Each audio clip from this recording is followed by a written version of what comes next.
நடந்து முடிந்த நாடாளுமன்ற பொதுத் தேர்தலில் குறிப்பாக இந்தியா கூட்டணி மகத்தான வெற்றி பெற்றிருக்கிறது.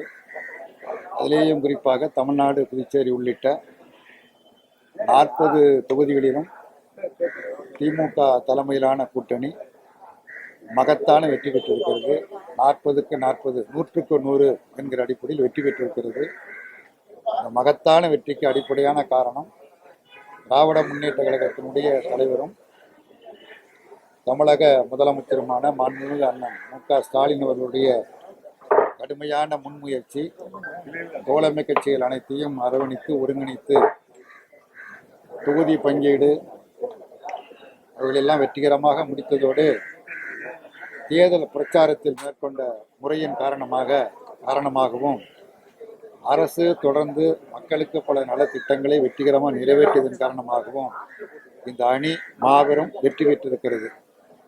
இந்த வெற்றிக்கு உழைத்த மாண்புமிகு முதலமைச்சர்களுக்கு நாகப்பட்டினம் தொகுதி வேட்பாளராக இருந்து வெற்றி பெற்றிருக்கிற செல்வராஜ், அதே போல திருப்பூர் தொகுதியினுடைய நாடாளுமன்ற உறுப்பினராக தேர்ந்தெடுக்கப்பட்டிருக்கிற கே. சுப்பராயன் இவர்களோடு தோழமை கட்சியினுடைய மாவட்ட செயலாளர்கள் கொண்டி கலைவாணன், நாகப்பட்டினம் கௌதமன் ஆகியோருடன் நேரில் மாண்புமிகு முதலமைச்சர்களை சந்தித்து நன்றி கூறவும் வாழ்த்து பெறுவதற்குமாக வந்தோம்.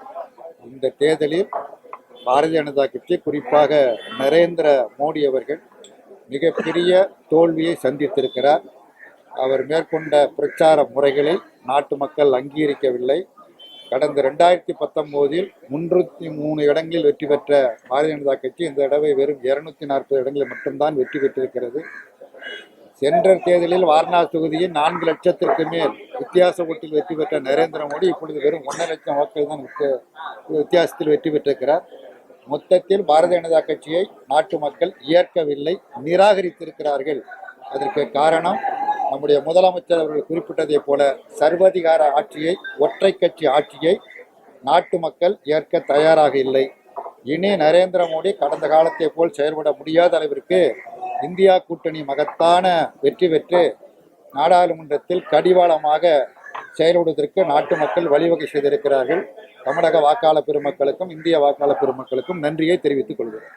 பாதகம் செய்பவரை கண்டால் நாம் பயங்கொள்ளலாகாது பாப்பா, மோதி மிதித்து விடு பாப்பா, அவர் முகத்தில் உமிழ்ந்து விடு பாப்பா.